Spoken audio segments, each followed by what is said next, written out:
இன்றைய பதம் வந்து 15வது அத்தியாயத்திலேருந்து வருது. தலைப்பு பாண்டவர்களின் துறவு. ஸோ இந்த பதத்தில் வந்து பாண்டவர்கள் வந்து ஆல்மோஸ்ட் கிளம்பிட்டாங்க. முந்தைய பதத்தில் என்ன இருக்குது? உலகம் முழுவதிலும் கலியுகம் பரவிவிட்டதையும் தீய பழக்கங்களுக்கு மக்கள் அடிமையாகிவிட்டதையும் கண்ட யுதிஷ்டிர மகாராஜனின் இளைய சகோதரர்கள் அவர்களது மூத்த சகோதரனின் பாதர் சுவடுகளை பின்பற்ற முடிவு செய்தனர்.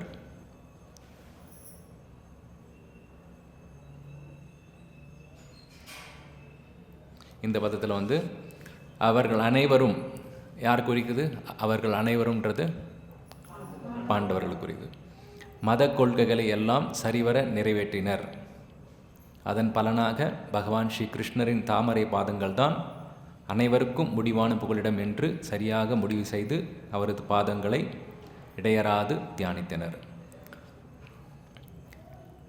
நமக்கெல்லாம் வந்து தெரியும், இந்த கிருஷ்ண பக்தியில் வந்து நம்ம வந்துட்டுருக்கோம். நம்ம வந்து ஒரு சில கொள்கைகளெல்லாம் நம்ம வந்து பின்பற்றிட்டு இருக்கோம். அதனுடைய நோக்கம் என்ன? இந்த கிருஷ்ண பக்தியில் வந்து நம்ம பண்ணுற அதனுடைய நோக்கம் என்ன? வைகுண்டம் அடையிறது, திருமாலுடைய திருவடி அடையிறது. இப்போ வந்து நம்ம ஜபம் பண்ணுறோம், 4 குறிக்கோள்களை பின்பற்றணும். இதெல்லாம் பிரபுபாத் சொல்லியிருக்காரு. அதனுடைய பலன் வந்து வைகுண்டத்தை வந்து அடைகிறதுக்கு, பெருமாளுடைய திருவடிகளை அடைகிறதுக்கு. இந்த பதத்தில் வந்து அதுதான் சொல்லியிருக்கு. அவங்க வந்து அந்த காலத்தில் வந்து தர்மா, அர்த்தா, காமா, மோக்ஷா அப்படின்னு வந்து அந்த 4 புருஷார்த்தம் இருக்குது. அதை பின்பற்றிட்டு வர்ணாசிரம தர்மமெல்லாம் இருக்குது, அதெல்லாம் பின்பற்றி அதுக்கப்புறம் வந்து பெருமாளுடைய திருவடி அடையிறதுக்கு ஒரே ஒரு வழி. நமக்கு எல்லாம் தெரியும், நம்ம இருக்கிறது வந்து எந்த யுகம்? கலியுகம். அதுக்கு முன்ன சத்தியுகத்தில் வந்து பெருமாள் அடையணும்னா என்ன வழி? தவம் பண்ணணும். தவம் பண்ணுறதுனா வந்து தியானிக்கணும். தியான யோகம்தான் வந்து அந்த சத்தியுகத்தை வந்து யுகந்தது. அப்போ வந்து மக்கள் வந்து 1,00,000 வருஷம் வந்து வாழ்ந்துட்டு இருந்தாங்க. 1,00,000 வருஷம். அந்த 1,00,000 வருஷத்தில் வந்து ராமாயணத்தை எழுதுனது வால்மீகி வந்து 60,000 வருஷம். எத்தனை வருஷம்? 60,000 வருஷம் தவம் பண்ணார். அதனுடைய விளைவாக ராமரை வந்து உணர்ந்து அவர் வந்து ராமாயணத்தை எழுதினார். அவருடைய லீலைகள்லாம் வந்து அவருக்கு வந்து அதை வந்து எழுத ஆரம்பித்தார். நிறைய பேர் வந்து வந்து தவம் பண்ணுவாங்க. இடையில வந்து ஏதாவது குறுக்கு வந்து அது அவங்களுடைய தியானம் வந்து கலைஞ்சு போயிடும். விஸ்வாமித்திர முனி. அதே மாதிரி அடுத்த யுகம் திரேதாயுகத்தில் என்ன வழிபாடும்? பெரிய பெரிய யாகங்கள் பண்ணணும். அப்போ வந்து 10,000 வருஷம் ஒவ்வொருத்தரும் வாழ்ந்துருந்தோம். யாகம் பண்ணணும். யாகம் பண்ணுறது வந்து தூய நெய் வேணும். நல்ல மந்திரத்தை வந்து ஜபம் அந்த ஒரு மந்திரம் அந்த உச்சரிக்கிறதுக்கு வந்து நல்ல பிராமணர்கள், சிறந்த என்ன சொல்கிறதுன்னா குவாலிஃபைட்னா தகுதி உள்ள ஒரு பிராமணர்கள் இருக்கணும் அந்த யாகம்லாம் பண்ணுறதுக்கு. இப்போ இருக்கிறது நமக்கு தெரியும், மந்திரத்தை வந்து உச்சரிக்கிறதுக்கு வந்து கஷ்டம். தூய என்ன சொல்கிறது திரவியங்கள், நெய் இதெல்லாம் கிடைக்கிறது கிடையாது, கலப்படமாயிடுச்சு. ஸோ அந்த காலத்தில் அவ்வளோ வந்து என்ன சொல்கிறது அந்த யாகம் பண்ணிவிட்டு என்ன சொல்லுவாங்க, தர்மம் பண்ணுவாங்க. மக்களுக்கெல்லாம் வந்து அவ்வளோ என்ன சொல்கிறதுன்னா கோடிக்கணக்கில் செலவு பண்ணுவாங்க. இப்போ இருக்கிற இந்த அளவில் இந்த எஸ்டிமேட் பண்ணணும்னு வச்சுக்கோங்க, என்னது காசு கோடிக்கணக்கில் செலவு பண்ணாங்க ஒரு யாகத்துக்கு. அதனால் இப்போ அந்த வந்து அந்தளவுக்கு செலவு பண்ணுறதுக்கு, அந்தளவுக்கு தூய திரவியங்கள் கிடைக்கிறதுக்கு இந்த கலியுகத்தில் இது இருக்கா? சாத்தியமா? அடுத்த யுகம் துவாபர யுகம். துவாபர யுகத்தில் வந்து என்ன என்ன பண்ணாங்க பெருமாளுடைய திருவடி அடையிறதுக்கு? பெரிய பெரிய கோயில் வழிபாடு, என்ன சொல்கிறதுன்னா விக்கிரக வழிபாடு, ஸ்ரீ விக்கிரக வழிபாடு. அதான் நம்ம வந்து நிறைய பார்ப்போம். 4000 வருஷத்துக்கு முன்னே, 5000 வருஷத்துக்கு முன்னே அந்த மாதிரி வந்து கோயில்கள்லாம் நிறைய பிரசித்தி பெற்ற கோயில்கள்லாம் இருக்குது. அதெல்லாம் வந்து தெய்வ வழிபாடு. ஸோ இப்போ இருக்கிற பெங்களூர் சிட்டியில் ஐடி இதில் இருக்கிறபோது எத்தனை பேர் டெய்லி கோயிலுக்கு வந்துட்டு இது பண்ண முடியும், பெருமாளை வழிபட முடியும்? முடியுமா? டெய்லி கோயிலுக்கு வரணும். கிருஷ்ண பக்தியில் இருக்கிறவங்க டெய்லி கோயிலுக்கு வரணும். முடியுமா? ஸோ அதனால் இந்த கலியுகத்தில் வந்து யார் வந்தா? சைத்தன்ய மகாபிரபு. யார் அவர்? கிருஷ்ணரே. ஏன்னா வந்து கலியுகத்துக்கு முன்னே வந்து துவாபரகம் இருந்தது. துவாபரகத்தில் வந்து என்ன பண்ணார்? கிருஷ்ணா பலராம் 2 பேர் வந்தாங்க. வந்துட்டு என்ன பண்ணாங்க?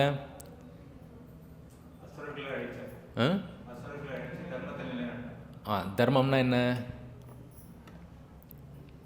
தர்மம்னா என்ன? நற்செயல். மகாபாரதத்தில் ஒவ்வொருத்தரும் ஒவ்வொரு தர்மத்தை ஃபாலோ பண்ணாங்க. பீஷ்மதேவர் என்ன பண்ணார்? பிரம்மச்சரியம். ஓகே, அவர் என்ன பண்ணார்? அந்த இது வந்து பிரதிஜ்ஞை எடுத்துக்கிட்டார், அந்த சபதம் எடுத்தார். என்ன சபதம் எடுத்தார்? அது ஓகே, அது ஒரு ப்ரோ. அதுக்கு அடுத்து இன்னொரு சபதம் எடுத்தார். அரியாசனையை காப்பாற்றுறேன் அப்படி சொல்லிட்டு அந்த ஒரு சபதம் எடுத்தார். ஓகே. அதுக்கப்புறம் வந்து இன்னொருத்தர் இருக்கார். யார்? கர்ணன், தர்மாத்மா.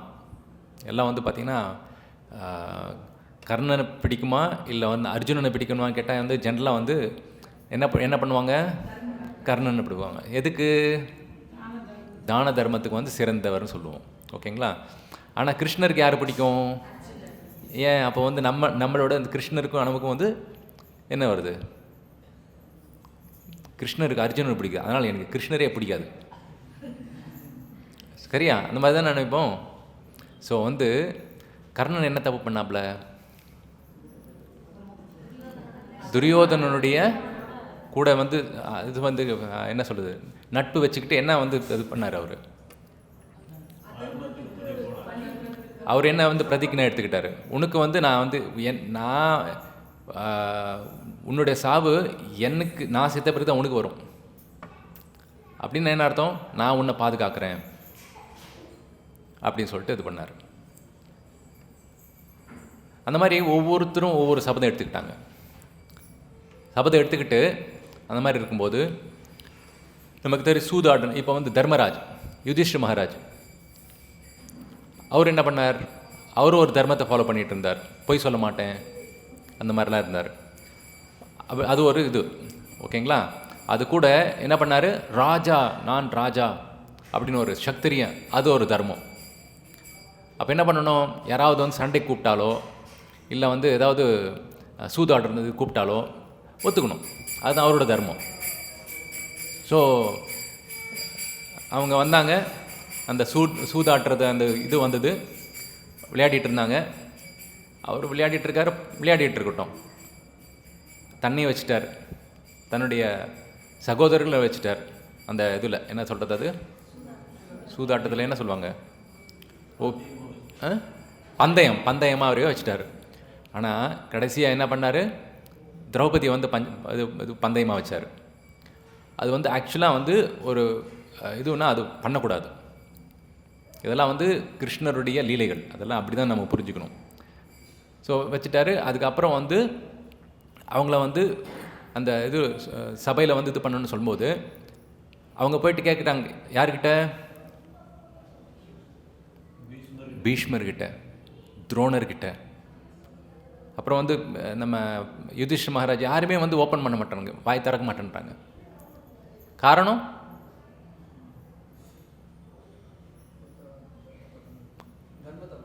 அவங்கவுங்க தர்மத்தை அவங்கவுங்க ஃபாலோ பண்ணிகிட்ருக்காங்க. இது ஒரு பீஷ்மதேவர் நினைக்கிறாரு, நான் வந்து எப்படி நான் அந்த ஆசனத்தை விட்டு எப்படி நான் வந்து மற்றதை இது பண்ணுறதுன்னு. அதுவே துரோணர் வந்து இன்னொரு தர்மம், நான் வந்து இவங்க தான் வந்து அந்த அரசர் தான் எனக்கு வந்து இது கொடுத்தாங்க, வாழ்வு கொடுத்தாங்க, அவங்கள மீறி நான் எப்படி வந்து அவங்கள வந்து காப்பாற்றுறதுன்னு. யுதிஷ்டிர மகாராஜ் நான் தோத்துட்டேன், இப்போ நான் வந்து தோத்தன் தானே, நான் அடிமை, எப்படி நான் வந்து காப்பாற்றுறது? எல்லாம் ஒவ்வொரு தர்மம் ஃபாலோ பண்ணிகிட்ருக்காங்க. எல்லாம் பண்ணிகிட்டு இருக்கும்போது கடைசியாக வந்து அவங்க என்ன பண்ணாங்க, திரௌபதி என்ன பண்ணாங்க, வேறு எந்தெந்த தர்மத்துக்கு எல்லாத்துக்குமே தர்மத்தையே உருவாக்குனவர் யார்? கிருஷ்ணர்.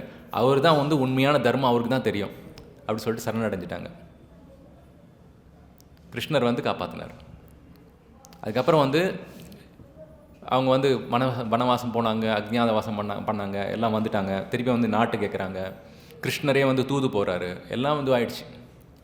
அப்போ கூட வந்து கிருஷ்ணர் போயிட்டு அர்ஜுனன் கர்ணன்கிட்ட சொல்கிறாரு, நீ வந்து அவங்களுடைய அண்ணன் வந்துடப்பா அப்படின்னு, என்னுடைய தர்மத்தை நான் வந்து காப்பாற்றணும். அப்புறம் வந்து சண்டை நடக்க போது அந்த டைமில் வந்து அர்ஜுனனுக்கு வந்து அந்த ஒரு இது வந்து என்ன சொல்கிறது, கம்பேஷன் என்ன சொல்லுவாங்க, பரிதாபம், எப்படி இவங்களால நான் சாவடிக்கிறது அந்த மாதிரி. அப்போ வந்து பகவத்கீதையை வந்து சொல்கிறார் கிருஷ்ணர். அந்த பகவத்கீதையினுடைய சாராம்சம் என்ன? சர்வதர்மான் பரித்யக்ஜ, எல்லா விதமான தர்மம் என்னென்ன நினச்சிட்டு இருக்கியோ அந்த தர்மம், இந்த தர்மம், இது தர்மம், எல்லாத்தையும் தூக்கி குப்பையில் போட்டு மாம் ஏகம் சரணம் பிரஜா, எனக்கு சரணடை, அதுதான் வந்து உண்மையான தர்மம். மற்றதெல்லாம் தூக்கி குப்பையில் போடும். சக்திரிய தர்மம், புருஷ தர்மம், அப்புறம் வந்து நட்பு தர்மம், என்னென்ன தர்மம் இருக்கோ இந்த உலகத்தில் எல்லாத்தையும் தூக்கி குப்பையில் போட்டுரு. ஒரே ஒரு தர்மம், என்ன தர்மம்? சர்வதர்மான் பரித்யக்ஜ மாம் ஏகம். ஏகம்னா மட்டும். யாருக்கு? கிருஷ்ணருக்கு மட்டும். என்ன பண்ணணும்? சரணடையணும். என்ன சொல்கிறாரு அதுக்கு அடுத்தது? அகம் துவாம் சர்வ பாப்பேப்பியோ. இவங்கெல்லாம் வந்து ஐயோ என்னுடைய தர்மத்தை ஃபாலோ பண்ணலன்னா வந்து எனக்கு இது என்னது பாவம் வந்துடுமே அப்படின்னு எல்லாம் பயந்துட்டு இருந்தாங்க. பீஷ்மராக இருக்கட்டும், ஆக்சுவலாக அவங்கெல்லாம் பாகவதர். பீஷ்மர், யுதிஷ்டிர மகாராஜ் வந்து பக்தர், தூய பக்தர். அர்ஜுனன் தூய பக்தர். எல்லாம் வந்து ஒவ்வொரு இந்த உலகத்துக்கு எடுத்துக்காட்டுறதுக்காக ஒரு லீலைகள் பண்ணுறாங்க, நமக்கு வந்து உணர்த்ததுக்காக. ஒவ்வொரு தர்மத்தை வந்து ஒவ்வொருத்தர் பிடிச்சிக்கிட்டு நான் விட மாட்டேன் அப்படின்னு சொல்லிட்டேன். மகாபாரத யுத்தத்தில் பீஷ்மர் வந்து அம்பு படைகள் வந்துடுறார், அடித்து வந்துட்டார். அதுக்கு அடுத்தது வந்து யார் வந்து வந்தாங்க, அந்த என்ன சொல்கிறது, தளபதி யார் வந்தது? துரோணாச்சாரியா வந்து அடிக்க முடியாது. அவர் வந்து சோகத்துக்கு தள்ளினாதான் அவர் வந்து அவர் சண்டை போடாமல் இருப்பார், அப்போ வந்து அடிக்கலாம் அப்படி சொல்லிட்டு. அந்த டைமில் வந்து கிருஷ்ணர் சொல்கிறார் யாருக்கு? யுதிஷ்டிர மகாராஜுக்கு போயிட்டு பொய் சொல்லுன்னு சொல்லிட்டு. சொல்ல மாட்டேன்றாரு. ஓகே, அட்லீஸ்ட் வந்து அஸ்வத்தாமன்னு ஒரு யானை இருக்குது, அதை இறந்துடுச்சின்னு சொல்லிட்டு நீ போய் சொல்லு அப்படின்போது, அப்புறம் வந்து அஸ்வத்தாம யானை என்பது அந்த டைமில் வந்து சங்கு ஊதிடுவாங்க. அந்த மாதிரி தான் வந்து ஸ்டோரி இருக்குது. அது உண்மையானு தெரியாது. பட் வந்து போய் சொல்கிறார். இவர் போய் சொல்கிறார். அந்த இதில் வந்து சோகமாயிட்டார். அப்புறம் வந்து அவர் கொண்டுட்டுறாங்க. பிரபு பார்த்து சொல்கிறாரு, கிருஷ்ணர் வந்து அவர்கிட்ட போய் சொன்னார் என்னென்னு போய் சொல்லி. அவர் வந்து மறுத்தார். அந்த மறுத்தார் இல்லைங்களா, அதுக்கு வந்து அவர் நரகத்துக்கு போனார். கிருஷ்ணர் சொல்லி பொய் சொல்ல சொன்னார். கிருஷ்ணர், நான் பொய் சொல்ல மாட்டேன், நான் உண்மையாக தான் பேசுவேன், அது தர்மம் தானே, நல்லது தானே. அந்த நான் வந்து எப்படி என்னை வந்து பொய் சொல்லிட்டேன்னு பேர் வந்துடுமே எனக்கு. அதெல்லாம் என்னது? உடல் சம்பந்தப்பட்ட ஒரு அடையாளம். நான் நல்லவன் அப்படின்னு சொல்லிட்டு உலகத்துக்கு தெரியணும். நான் பக்தன்றது தான் உலகத்துக்கு தெரியணும். நான் கிருஷ்ணனுடைய சேவகன் தான் உலகத்துக்கு தெரியணும். அதை விட்டுட்டு என்ன எப்படி வந்து நான் பொய் சொல்லிவிடணும் அப்படின்னு சொல்லிட்டு ஒரு க்ஷணம் வந்து யோசித்தார். அதுக்காக அவர் நரகத்துக்கு போனார். கிருஷ்ணர் சொல்கிறது தான் தர்மம். கிருஷ்ணர் சொல்லாத வந்து நம்ம எதாவது பண்ணிவிட்டோம்னா அது வந்து அதர்மம். அது நல்லதேவே இருக்கட்டும், அது வந்து பொய்யே சொல்ல மாட்டேன், அதுக்காக பொய் சொல்லிட்டு இருக்கக்கூடாது. அது கிருஷ்ணர் சொன்னார்னா பொய் சொல்லி அது சொல்லலாம். ஸோ அந்த மாதிரி இப்போ வந்து கிருஷ்ணர் வந்து மாமேகம் சரணம் பிரஜா சொல்லிட்டாரு இல்லைங்களா. அப்புறம் என்ன சொல்கிறாரு? நம்ம எல்லாத்துக்கும் பயப்படுவோம். என்னன்னு? ஐயோ பாவம் வந்துடுமோ புண்ணியம் வந்துடுமோ அப்படின்னு. அகம் துவாம் சர்வ பாப்பேப்பியோ, எல்லா பாவத்திலேருந்து நான் விடுவிக்கிறேன். நம்ம நினைக்கிறோம் புண்ணியம் கூட பாவம். ஆக்சுவலாக வந்து கிருஷ்ணருடைய என்ன சொல்கிறது, பக்தியை பொறுத்தவரையும் புண்ணியமும் பாவம் தான், பாவமும் புண்ணியம் பாவம் தான். பாவமும் பாவம், புண்ணியமும் பாவம். எப்படி? பாவம்னா நரகத்துக்கு போகணும், இல்லை வந்து ஏதாவது என்ன சொல்கிறது, மிருகப்பிறவியோ, இல்லை வந்து பறவைகளாகவோ, இல்லை வந்து மீனாகவோ, இல்லை வந்து என்ன சொல்கிறது, மற்ற உயிரினம், அதாவது ஒரு பிறவி எடுக்கணும் திருப்பியும். அது சுற்றிட்டே இருக்கணும், இறப்பு பிறப்பெல்லாம் சுற்றிட்டே இருக்கணும். சப்போஸ் நம்ம புண்ணியம் பண்ணோம், என்ன பண்ணுவோம்? புண்ணியம் பண்ண எங்கே போவோம்? என்னது யாரும் சொன்னாங்க வைகுண்டன்னு சொல்லிட்டு? வைகுண்டத்துக்கு போகவே முடியாது. வைகுண்டத்துக்கு போனோம்னா வைகுண்ட பத்திக்கு வந்து சரணடையணும். சொர்க்கலோகத்துக்கு போகலாம். அங்கே போயிட்டு என்ன பண்ணணும், நல்லா வந்து என்ஜாய்மெண்ட் இருக்கும், சந்தோஷமாக இருக்கலாம். அந்த அளவுக்கு வந்து இந்த நோயெல்லாம் இருக்காது. அங்கே வயசு கூட ரொம்ப வேகமாக வந்து நம்ம பார்க்குற மாதிரி இதுவாகாது, எப்பவுமே இளமையாக இருக்கிற மாதிரி இருக்கும். ஆனால் அங்கேயும் இறந்து போயிடுவோம்.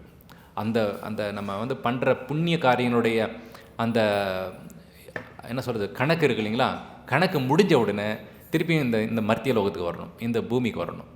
வந்துட்டு திருப்பி ஸ்டார்ட் பண்ணணும், அக்கௌண்ட் ஸ்டார்ட் பண்ணணும். ஆனால் அதெல்லாம் தாண்டி வைகுண்டத்துக்கு போனால் தான் பிறப்பு, இறப்பு, முதுமை, நோய் எதுவுமே இருக்காது. ஜன்ம, மிருத்யு, ஜரா, வியாதி, துக்க, தோஷானு தர்ஷனம். தர்ஷனம்னா பார்க்கறது, துக்கம், தோஷம். இதுதான் துக்கம். எது? இந்த 4. இதுதான் தோஷம் அப்படின்னு சொல்லிட்டு யார் பார்க்குறாங்களோ அவன் தான் அறிவாளி அப்படின்னு சொல்லிட்டு கிருஷ்ணா சொல்கிறார் பகவத்கீதையில். நம்ம நினைப்போம், எனக்கு வந்து செவ்வாய் தோஷம் இருக்குது, எனக்கு வந்து என்ன சொல்கிறது ராகு கேது தோஷம் இருக்குது, சர்ப்ப தோஷம் இருக்குது. அந்த மாதிரி நம்ம சுற்றிட்டே இருப்போம் இந்த லைஃப் ஃபுல்லாக. வந்து என்னடா இது லைஃப்பில் வந்து எதுவுமே சந்தோஷமே இருக்க மாட்டேன்றது, செவ்வாய் தோஷம் இருக்கே, ராகு கேது தோஷம் இருக்கே, எல்லாத்தையும் சுற்றிட்டோம். உண்மையான தோஷம் என்ன? ஜன்ம, மிருத்யு, ஜரா, வியாதி. அதான் கிருஷ்ணர் சொல்கிறார், அந்த ஜன்ம, மிருத்யு, ஜரா, வியாதி அந்த தோஷத்தையும் நான் போக்குறேன். எப்படி? சர்வதர்மான் பரித்யஜ மாமேகம் சரணம் பிரஜா. அப்புறம் என்ன சொல்கிறார் கிருஷ்ணர், அதை நம்பலாமா? அதுதான் சொல்கிறாரு, மா சுச்சக, பயப்படாத, டவுட் பண்ணாத, நான் கண்டிப்பாக காப்பாற்றுவேன் சொல்கிறார். அதான் பகவத்கீதையில் கிருஷ்ணா சொல்கிறார். என்ன, யார்கிட்ட சொல்கிறார்? அர்ஜுனகிட்ட சொல்கிறார். என்னென்னு? அர்ஜுனா நீ சொல்லு. எதுக்கு கிருஷ்ணர் வந்து அர்ஜுனகிட்ட சொல்கிறாரு? நான் சொன்னால் வந்து எல்லாம் நான் பொய் சொல்கிறேன்னு சொல்லிட்டு எல்லாம் வந்து நான் வந்து என்னுடைய ப்ராமிஸை வந்து நான் வந்து சபதம் பண்ணுறேன்ல, ஒரு சிலதெல்லாம் அது மீறிடுவேன் நான். ஆனால் என்னுடைய பக்தன் ப்ராமிஸ் பண்ணால் அதை மீற மாட்டேன். அது வந்து நிறைய எக்ஸாம்பிள் இருக்குது.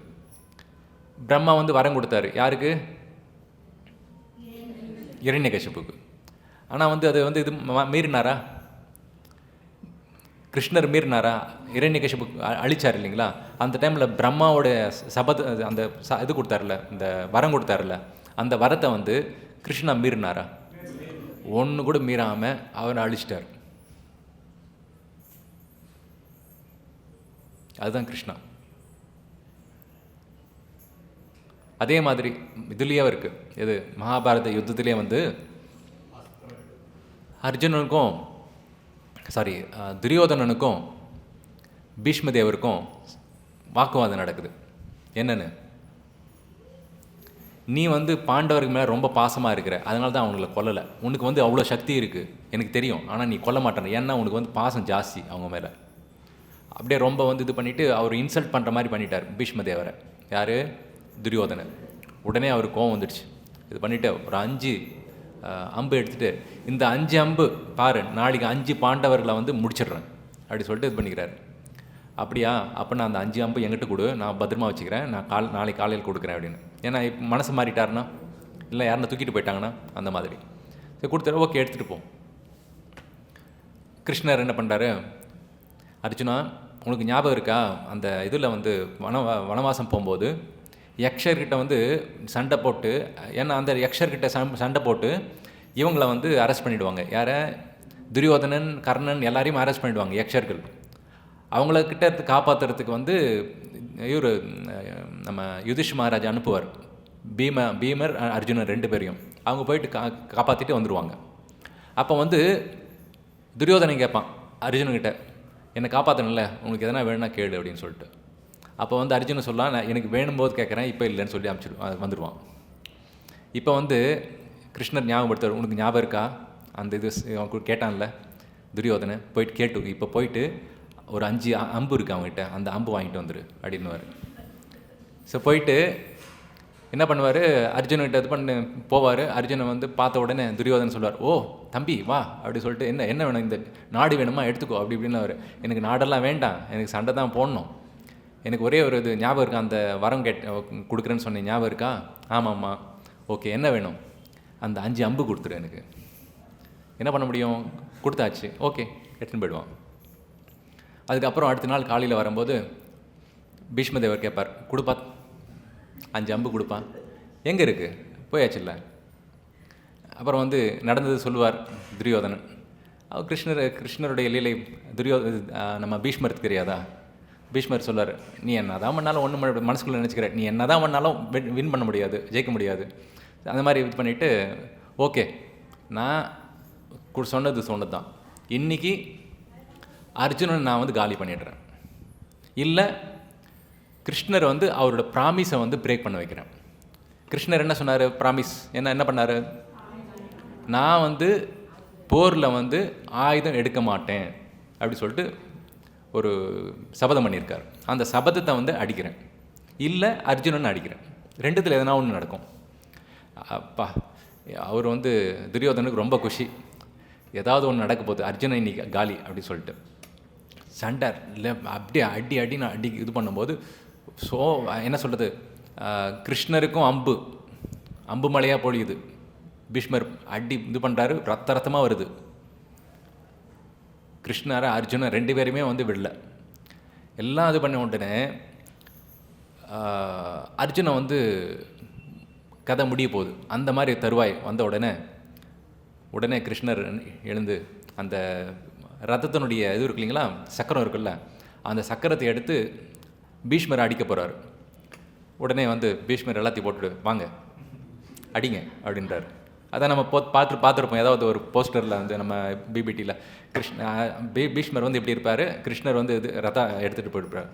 ஏன்னா வந்து நான் வந்து ப்ராமிஸை பிரேக் பண்ண வைக்கிறேன், எனக்கு தெரியும் நீங்கள் உங்கள் ப்ராமிஸை பிரேக் பண்ணுவீங்க, ஆனால் வந்து அர்ஜுனனை வந்து காக்கிறேன் அப்படின்னு ஒரு ப்ராமிஸ் கொடுத்தீங்கல்ல, உங்களுடைய பக்தனுக்குன்னா வந்து நீங்கள் இது பண்ணுவீங்க. அதே மாதிரி பீஷ்மருடைய ப்ராமிஸை இது பண்ணுறதுக்காக அர்ஜுனன் வந்து பக்தன், பீஷ்மரும் பக்தன், 2 பேரையும் காப்பாற்றணும். எப்படி? தன்னோட ப்ராமிஸை வந்து பிரேக் பண்ணணும். நான் வந்து வெப்பன் எடுக்கிறேன், அதாவது அந்த அஸ்திரம் எடுக்கிறேன் அப்படி சொல்லிட்டு, அது என்னோட இது என்னது சபதம், அது போனாலும் பரவாயில்ல, என்னுடைய பக்தனை காப்பாற்றுறேன்னு சொல்லிட்டு நான் சொல்லிட்டேன். அர்ஜுனனை வந்து காப்பாற்றுறேன், என்னுடைய சபதம், அவனையும் காப்பாற்றணும், தர்மத்து. அதே மாதிரி பீஷ்மர் வந்து சொன்னார், என்ன சபதம் எடுத்தார்? அர்ஜுனன் இல்லைன்னா கிருஷ்ணர் வந்து சஸ்திரம் எடுக்கணும், 2த்தில் எதாவது ஒன்று இருக்கணும். ஸோ உன்னுடைய ப்ராமிஸை நான் வைக்கிறேன், என்னோடய ப்ராமிஸ் பிரேக் பண்ணுறேன் அப்படி சொல்லிட்டு அடிக்க வர்றார். அதுக்கு தான் அவர் வந்து ரதாங்கதபாணி அப்படின்னு பேர், சக்கரபாணி, ரத அங்கதபாணி அப்படி சொல்லிட்டு இன்னொரு பேர் அவருக்கு. ஸோ இந்த மாதிரி அவருக்காக பிரேக் பண்ணிவிடுவார், ஆனால் அர்ஜுனனுக்கு பக்தருக்காக பிரேக் பண்ண மாட்டார். ஸோ அதுதான் வந்து கிருஷ்ணருடையது. அதுதான் வந்து பகவத்கீதையில் கிருஷ்ணர்கிட்ட அர்ஜுனன்கிட்ட வந்து, அர்ஜுனா நீ வந்து டிக்ளேர் பண்ணு, என்னுடைய பக்தனுக்கு வந்து அழிவு கிடையாது, என்னுடைய பக்தனுக்கு அழிவே கிடையாது. ஸோ நம்ம பார்த்தோம், அப்போ எப்படி பக்தன் ஆகிறது, பக்தன் எப்படி ஆகிறது?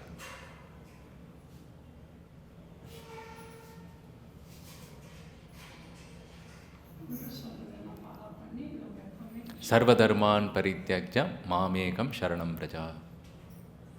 கிருஷ்ணருக்கு மட்டும் சரணடையணும், அதுதான் கிருஷ்ணர் சொன்னது. எத்தனை பேர் ரெடியாக இருக்கும்? எத்தனை பேர் ரெடியாக இருக்கும்? சர்வதர்மான் பரித்யஜ்ய. நம்ம வந்து இங்கே வந்து ஓகே சொல்கிறோம், வெளியில் போன உடனே அதனுடைய இதுவே வேறு மாதிரி ஆகிடுது. காரணம் கலியுக பிரபாவம், கலியுகத்தினுடைய ஆதிக்கம் ஜாஸ்தி. நம்மளே வேணும்னாலும் அது வந்து விட மாட்டேன்றது. சர்வதர்மான் பரித்தியஜ, டெய்லி கோயிலுக்கு வரணும், எத்தனை பேர் வர முடியும் பாருங்கள், இதிலே ஃபெயில் ஆகிட்டோம். ஸோ அதே கிருஷ்ணர் வந்து யோசித்தார், கலியுகத்தில் வந்து இந்த மாதிரி இருக்கும். இங்கே பாருங்கள், உலகம் முழுவதிலும் கலியுகம் பரவிவிட்டதையும் தீய பழக்கங்களுக்கு மக்கள் அடிமையாகி விட்டதையும் கண்ட யுதிஷ மகாராஜனின் இளைய சகோதரர்கள் அவரது மூத்த சகோதரின் பாத சுவடுகளை பின்பற்ற முடிவு செய்தனர். அதை முடிச்சுட்டு இன்றைக்கி என்ன பண்ணுறாங்க, அவரது பாதங்களை இடையறாது தியானித்தனர். யாருடைய பாதங்களை? பகவானுடைய. அந்த பகவானுடைய பாதங்களை வந்து இடையறாது தியானிக்கணும்னா இந்த கலியுகத்தில் முடியுமா? முடியும் அப்படின்னு நினச்சிருந்தா அவங்க வந்து பாண்டவர்கள் வந்து விட்டு போயிருக்க மாட்டாங்க, அவங்களும் இருந்திருப்பாங்க. பாண்டவர்களாலேயே முடியல, நம்மளால் முடிஞ்சிருக்குமா? அதுதான் வந்து என்ன பண்ணார் சைத்தன்ய மகாபிரபு. கிருஷ்ணா வந்து நானே வரேன், என்னுடைய பக்தர்களுக்காக நானே வரேன்னு சொல்லிட்டு அவரே வந்து பக்தன் மாதிரி வந்து எப்படி சரணடைகிறதுன்னு சொல்லிட்டு நமக்கு சொல்லி கொடுக்கறதுக்காக பக்தன் மாதிரி ஒரு நாடகம் நடிக்கிறார். அதுதான் சைத்தன்ய மகாபிரபு. இப்போ வந்து நம்ம என்ன சொல்கிறது, இங்கே என்ன ஸ்ட்ரீட்டு, இந்த கமர்ஷியல் ஸ்ட்ரீட்டா, இதில் வந்து சென்னையில் வந்து டி நகர் இருக்குது. பார்த்திங்கன்னா நிறைய வந்து சேரீ ஷாப் இருக்கும். வெளியில் வந்து தீபாவளி சீசன் அப்படின்னு என்ன பண்ணுவாங்க, போர்டு போட்டிருப்பாங்க. என்ன போட்டிருப்பாங்க? டிஸ்கவுண்ட், 70% டிஸ்கவுண்ட், 50% டிஸ்கவுண்ட் அப்படின்னு சொல்லிட்டு. யாருன்னா 100% டிஸ்கவுண்ட்டாக என்ன பண்ணுவோம், எல்லாமே காலி பண்ணிவிடுவோம். அதே மாதிரி சைத்தன்ய மகாபிரபு சொல்கிறார் 100% டிஸ்கவுண்ட் கிருஷ்ண பக்திக்கு. எப்படி? நான் சொல்கிறத மட்டும் கேளு. என்ன பண்ணணும்? ஐயோ கிருஷ்ணரை வந்து சொன்னார் சரணடைங்க, இவர் வந்து எதனா சொல்ல போகிறாரா அப்படின்னு. அவர் என்ன பண்ணார், ஹரே கிருஷ்ணா கிருஷ்ண கிருஷ்ணா ஹரே ஹரே, ஹரே ராமா ராம ராமா ஹரே ஹரே. Very simple. அவர் சொல்கிறார். அதுக்கப்புறம் வந்து வந்தவங்கெல்லாம் ஏதோ பண்ணிகிட்டு இருந்தாங்க, நமக்கு புரிய மாட்டேன்றது அப்படின்னு. அதே மாதிரி அந்த பரம்பரையில் வந்தவர் தான் யார்? பிரபுபாதா, ஏசி பக்தி வேதாந்த சுவாமி பிரபுபாதா. வந்து என்ன பண்ணார், நம்ம இந்த இருக்கிற சமுதாயத்தில் அந்த மாடர்ன் அமெரிக்கன் நாகரிகத்தை பின்பற்றிட்டு இருக்கிற சமுதாயத்தில் எப்படி வந்து இந்த ஹரே கிருஷ்ண மந்திரத்தை வந்து நம்ம ஒவ்வொருடைய வாழ்க்கையில் வந்து ஒரு அங்கமாக மாற்றிக்கிறது. ஏன்னா வந்து பக்தி சித்தாந்த சரஸ்வதி தாக்கூர் இருக்கார் இல்லைங்களா, அவர் யார்? பிரபுபாதருடைய குரு. அவர் வந்து ஒருத்தர் வந்து சிஷ்யனாக இருக்கணும், எத்தனை ரவுண்டு ஜபம் பண்ணணும் தெரியுங்களா? 64 ரவுண்டு. 64 ரவுண்டு எத்தனை பேர் ஜபம் பண்ணுறதுக்கு ரெடியாக இருக்கீங்க டெய்லி? முடியுமா? 64 ரவுண்டு எத்தனை பேர்? பிரபுபாதா என்ன பண்ணார், சொன்னார் ஓகே 64 ரவுண்டு எல்லோரும் ஜபம் பண்ணணும்னு சொன்னார். எல்லாருக்கும் ஷாக் ஆகிடுச்சு. ஓகே 32, திருப்பி எதுவும் வாய் திறக்கவே இல்லை. 16 ரவுண்டு. அப்போது வந்து ஒரு சிலர் ஓகே, ஒரு சிலர் அப்படியே இருந்தாங்க. 16 தான், மாற்ற முடியாது, 16 பண்ணி ஆகணும் அப்படின்னு சொல்லிட்டார். ஸோ 16 ரவுண்ட் ஜபம் பண்ணணும் டெய்லி. ஒரு சிலர்லாம் புதுசாக வந்திருப்பீங்க, எல்லாம் ஷாக் ஆகிடுவீங்க. ஏன்னா இது என்ன 2 மணி நேரம் 3 மணி நேரம் யார் உட்காந்துருக்காங்கன்னு. கிருஷ்ண பக்தி வேணுமா, கிருஷ்ணருக்கு சரணடையணுமா, கிருஷ்ணர் இந்த இறப்பு பிறப்பு இந்த அப்படின்ற கடல்லேருந்து வெளியில் வரணுமா, 24 மணி நேரத்தில் 2 மணி நேரம் கிருஷ்ணருக்காக நம்ம செலவு பண்ணி ஆகணும். இதுதான் வந்து இந்த கலியுகத்தில் வந்து இப்போ இந்த பதத்துக்கு சொல்லியிருக்க மாதிரி கிருஷ்ணருடைய பாத சுவடுகளை வந்து தியானம் பண்ணுறது வந்து ஈஸியான ரொம்ப சுலபமான ஒரு வழின்னா ஹரே கிருஷ்ணா கிருஷ்ண கிருஷ்ணா ஹரே ஹரே, ஹரே ராமா ராம ராமா ஹரே ஹரே. ஏன்னா கிருஷ்ணருக்கும் கிருஷ்ணருடைய நாமத்துக்கும் கிருஷ்ணருடைய ரூபத்துக்கும் வித்தியாசம் கிடையாது. இப்போ வந்து நரசிம்மர், பாலாஜி, ராதாகிருஷ்ணா, கிருஷ்ண பல்ராம், நித்தாய் கௌரங்க தர்ஷனம் பார்க்குறோம். நம்ம போயிட்டு ஒரு விக்கிரகம் மாதிரி பார்ப்போம். ஆனால் அது வந்து அவங்க வந்து சாக்ஷாத் நரசிம்மர் அங்கே உட்காந்துட்டு இருக்கார். எந்த இரண்யகசிபு அழிச்சிட்டு பிரகலாதனை காப்பாற்றி அந்த பல லட்சம் வருஷத்துக்கு முன்னே வந்து அவதரித்த அந்த நரசிம்மர் தான் இங்கே உட்காந்துட்ருக்கார். அது உணரணும். அது எப்படி உணர முடியும்? எப்படி உணர முடியும்?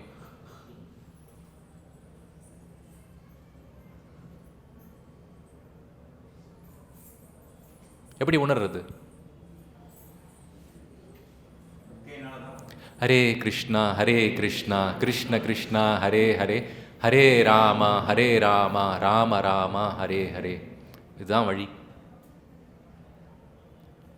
இந்த வெளியில் போனால் கலியுகம் வந்து அந்த பிரபாவம் எல்லாம் ரொம்ப ஜாஸ்தி இருக்குது. என்னால் வந்து கான்சென்ட்ரேஷன் பண்ண முடியல. என்ன வழி? ஹரே கிருஷ்ணா கிருஷ்ண கிருஷ்ணா ஹரே ஹரே, ஹரே ராம ராம ராம ஹரே ஹரே. வாழ்க்கையில் ரொம்ப கஷ்டம், பிரச்சனையாக வருது. யாரும் சப்போர்ட் பண்ண மாட்டுறாங்க. எல்லாம் வந்து ஒரு ஏளனமாக பேசுகிறாங்க. என்ன பண்ணுறது? ஹரே கிருஷ்ணா கிருஷ்ண கிருஷ்ணா ஹரே ஹரே, ஹரே ராம ராம ராம ஹரே ஹரே. ஏன்? கிருஷ்ணர் கூடவே இருந்தால் எந்த மாதிரியான ப்ராப்ளமாக இருக்கட்டும், எந்த மாதிரி என்ன சொல்கிறது சூழ்நிலையாக இருக்கட்டும், எந்த மாதிரியான பெரிய பெரிய என்ன சொல்கிறது இரண்யகசிபுவாக இருக்கட்டும், எல்லாம் துவம்சமாயிடும். நம்மளுடைய ஹிருதயத்தில் இருக்கிற அழுக்குன்றது என்ன? நம்ம சொல்லுவோம் ஹிருதயத்தில் இருக்கிற அழுக்கெல்லாம் போகணும்னா. அழுக்குனா என்ன? பாவ புண்ணிய இந்த இதுவெல்லாம் எப்படி வந்து ஒரு மரம் இருக்குதுன்னு வச்சுக்கோங்க. அதில் வந்து மரம் வளரும்போது கூட வந்து இந்த கிளைகள்லாம் வரும். கிளைகள், இலைகள், அப்புறம் வந்து பூ வரும். அதுக்கப்புறம் காய், அப்புறம் பழம். கரெக்டுங்களா? அந்த பழம் வந்து விழுந்த உடனே அந்த பழத்துக்கு உள்ள ஒன்று இருக்குது. என்னது? விதை. அந்த விதையை வந்து போட்டால் என்ன ஆகும்? திருப்பி வந்து ஒரு மரம் ஆகும். கரெக்டுங்களா? அதே மாதிரி நம்ம பண்ணுற ஒவ்வொரு செயல்கள் அதுக்கு வந்து எதிர்வினை இருக்குது. நம்ம செய்கிற வினை, இப்போ வந்து நம்ம வந்து என்னென்ன வேலை செய்கிறோமோ, என்னென்ன நடவடிக்கை நம்ம இது பண்ணிகிட்ருக்கோமோ, அதுக்கெல்லாம் ஒன்று தான் காரணம். என்ன காரணம்?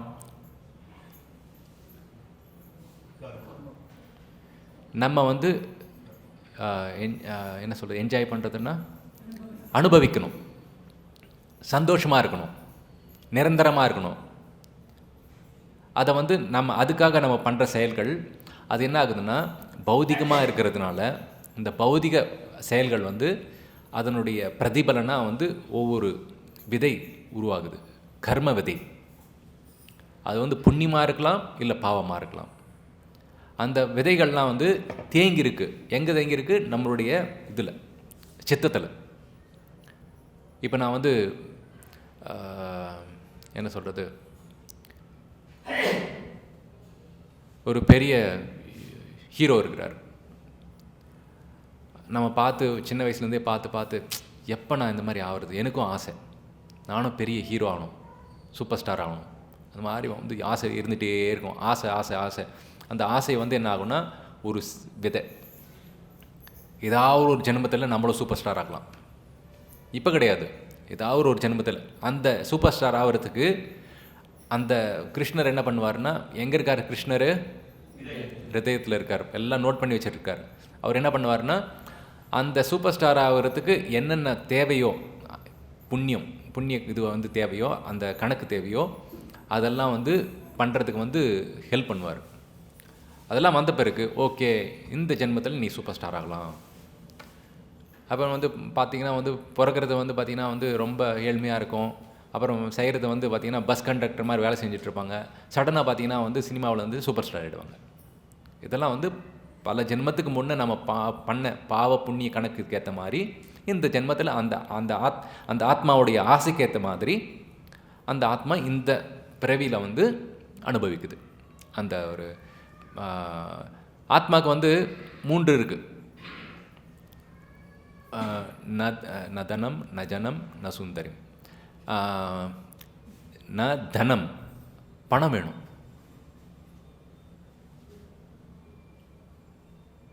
அர்த்தா, அதான் சொல்லுவோம். அப்புறம் ந ஜனம், ஜனம்னா வந்து ஃபாலோவர்ஸ்.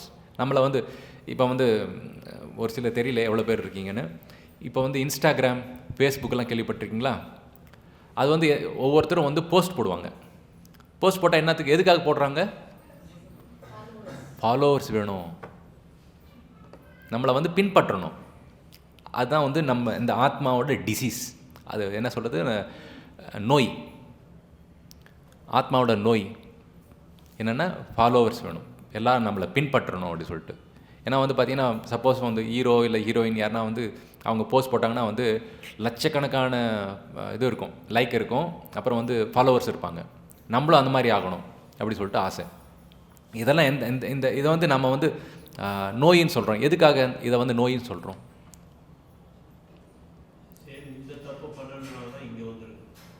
அது என்ன தப்பு? அது நான் கிருஷ்ணர் மாதிரி இருக்கணும்னு யோசித்தோம் இல்லைங்களா? கிருஷ்ணர் மாதிரி எதுக்கு, எந்த மாதிரி? கிருஷ்ணருக்கு வந்து எல்லா பக்தர்களும் வந்து அவரை ஃபாலோ பண்ணுவாங்க. இப்போ வந்து எனக்கு அந்த மாதிரி ஃபாலோ பண்ணணும் அந்த ஒரு ஆசையினால தான் இந்த இந்த இந்த பௌதிக உலகத்துக்கு வந்திருக்கோம்.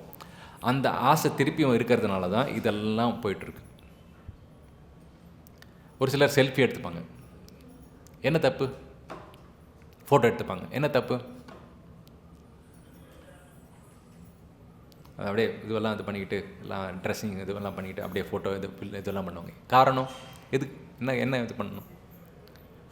நான் இந்த உடல் அப்படின்ற அடையாளத்தை வந்து ஜாஸ்தி பண்ணிகிட்ருக்கோம். பௌதிக அந்த சிந்தனைகள் வந்து ஜாஸ்தி ஆகிட்டுருக்கும்.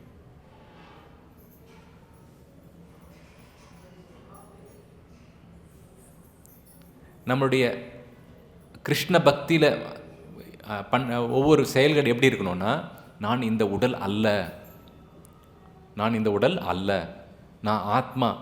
அந்த ஒரு என்ன சொல்கிறதுனா சிந்தனைகள் தான் நம்ம ஹிருதயத்தில் வந்து ஊறிட்டே இருக்கணும். ஊறணுன்னா பௌதிக சம்பந்தப்பட்ட அடையாளம், நம்ம வந்து இந்த உடலை அடையாளப்படுத்திக்கிற செயல்கள்லாம் வந்து கொஞ்சம் கொஞ்சமாக போகணும். கொஞ்சம் கொஞ்சமாக நம்ம வந்து நிறுத்தணும்.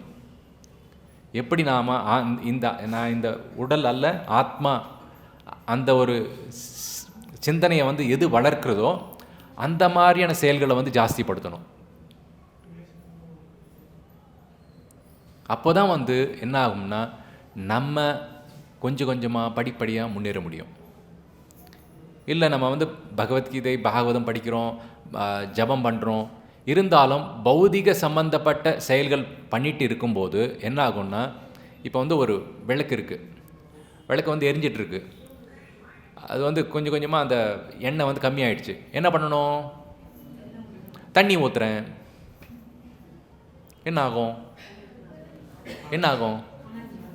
அணைஞ்சு போய்டும். அதே மாதிரி தான் நம்ம வந்து ஜபம் பண்ணுறோம், பகவத்கீதை பாகவதம் படிக்கிறோம், எல்லாம் பண்ணுறோம். வெளியில் போன உடனே பௌதிக சம்பந்தப்பட்ட நான் இந்த உடல் அப்படி ஒரு அடையாளப்படுத்துகிற ஒரு செயல்களை வந்து நம்ம பண்ணிகிட்டு இருக்கும்போது என்ன ஆகும்?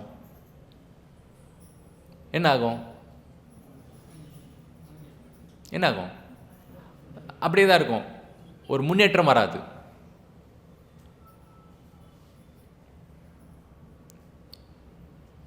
புரியுதுங்களா? ஸோ நம்ம வந்து என்ன பண்ணணும்னா, இந்த ஹரே கிருஷ்ண மந்திரத்தை ஜபம் பண்ணுறோம்.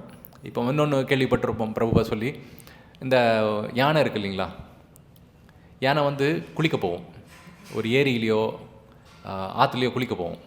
என்ன பண்ணணும்? நல்லா வந்து தேய்ச்சி எல்லாம் க்ளீனாக குளிச்சுட்டு எல்லாம் வந்து சுத்தமாயிட்டேன் அப்படி சொல்லிட்டு கரைக்கு வரும்.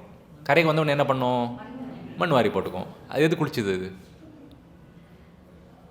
அந்த மாதிரி தான் நம்ம வந்து ஜபம் பண்ணுறோம், பகவத்கீதை படிக்கிறோம், ஆத்மா வந்து கொஞ்சம் கொஞ்சமாக சுத்தம் வர மாதிரி இருக்குது.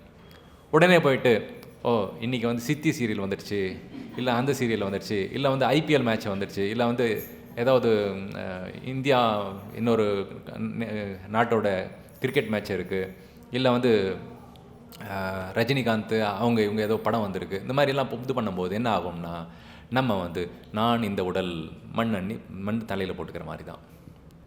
சுத்தம் பண்ணிக்கிட்டு திருப்பி வந்து சுத்தத்தை வந்து அசுத்தம் பண்ணிக்கிறது. அது வேணும்னா என்ன பண்ணணும்னா அசோசியேஷன் வேணும், சாது சங்கம் வேணும். சாது சங்கத்தினால தான் வந்து நம்ம ரொம்ப உறுதியாக இருக்க முடியும். ஒரே ஒரு குச்சி இருக்குது, ஈஸியாக உடைச்சிடலாம். 10 குச்சி இருக்குது, உடைக்க முடியுமா? ரொம்ப கஷ்டம். உடைக்கலாம், ரொம்ப கஷ்டம். அதே மாதிரி தான் சாது சங்கம் ரொம்ப முக்கியம்.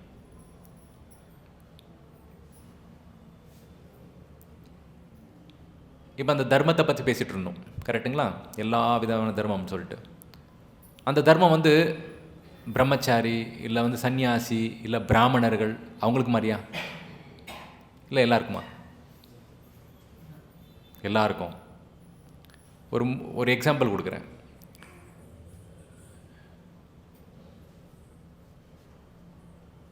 அம்பரீஷ் மகாராஜ் யார்? அவர் ராஜா, ஒரு உலகத்தை ஆண்டவர், ஆட்சி செய்கிறவர் ராஜா. அவர் வந்து சிறந்த பக்தர். ஒரு நாள் ஏகாதசி வந்து இது பண்ணிகிட்டு இருந்தார், விரதம் இருந்தார். அடுத்த நாள் வந்து துவாதசி வந்தது. அந்த திதியில் வந்து அந்த துவாதசி இது பண்ணும்போது ஏகாதசி விரதத்தை வந்து முடிக்கணும். முடிக்கும்போது நம்ம புகழ்பெற்ற துர்வாச முனிவர் வந்துடுறார். வந்த உடனே என்ன பண்ணணும்? அதுதான் தர்மம். என்ன தர்மம்? யாராவது விருந்தாளி வந்தால் அவங்கள முதல்ல கவனிச்சுட்டு அதுக்கப்புறம் தான் நம்ம சாப்பிடணும் அப்படின்னு சொல்லிட்டு. ஸோ வந்த உடனே இவர் வந்து வரவேற்று நம்ம வந்து அவருக்கு உபசரிக்கலாம்னு சொல்லிட்டு சொல்லும்போது, அவர் வந்து நான் சந்தியாவந்தனம் காலையில் வந்து என்னுடைய இதுவெல்லாம் பண்ணிட்டு வரேன்னு சொல்லிட்டு ஆத்தங்கரைக்கு போய்ட்றார். ஸோ இவர் பார்க்குறாரு, அந்த நாளிகை வந்து முடிய போகுது. அப்படி பண்ணும்போது என்ன பண்ணுறாருன்னா, அவருடைய குரு அந்த பிராமணர்கள் அவர்கிட்ட கேட்குறாங்க, என்ன பண்ணுறது அப்படின்னா, அவங்க சொல்கிறாங்க, நீங்கள் வந்து நீர் அருந்தலாம், நீர் எடுத்துக்கோங்க. அது வந்து பிரேக் பண்ண மாதிரி ஆகும், பிரேக் பண்ணாத மாதிரியும் இருக்கும். ஸோ அதுக்கேற்ற மாதிரி நாம் வந்து அவர் எடுத்துக்கிறார். நம்ம துர்வாச முனிக்கு வந்து அந்த தபசக்தியில் வந்து அவர் பார்த்துட்டார். அவருக்கு அவ்வளோ பார்த்துட்டு வந்து கோபம் அவருக்கு, பிடி சாபம் அப்படின்னு தான் அவர் இதெல்லாம் வந்து பண்ணுறதே அவர் தான், ஏதாவது கோபத்தில் தான் பண்ணுவார். இவர் என்ன பண்ணார்? இவருடைய தர்மத்தை வந்து கரெக்டாக இது பண்ணார். இவருடைய தர்மத்தை வந்து கரெக்டாக ஃபாலோ பண்ணார். அவர் வந்து வந்த விருந்தாளியை வந்து கவனிக்கணும்னு ஒரு அந்த தர்மம் இருக்குது, அதையும் இது பண்ணார். அதே மாதிரி ஏகாதசி தர்மத்தை அந்த விரதத்தை வந்து முடிக்கணும், அந்த தர்மமும் இருக்குது. ரெண்டுத்தையும் வந்து என்ன பண்ணார்? பிராமணர்கள் குரு அவங்கள கேட்டுட்டு பண்ணார். கரெக்டுங்களா? இவர் வந்து கோபம் வந்துட்டு அவருடைய ஜடமுடியிலேருந்து எடுத்து ஒரு பிரம்மராட்சசன் உருவாக்குனார். என்ன பண்ணுறதுக்கு? பிரம்மராட்சசன் வந்து என்ன பண்ணுறாரு? அம்பரீஷ் மகாராஜ் வந்து அழிக்கணும்னு சொல்லிட்டு, அம்பரீஷ் மகாராஜ் அழிக்கணும்னு சொல்லிட்டு அவர் இது பண்ணும்போது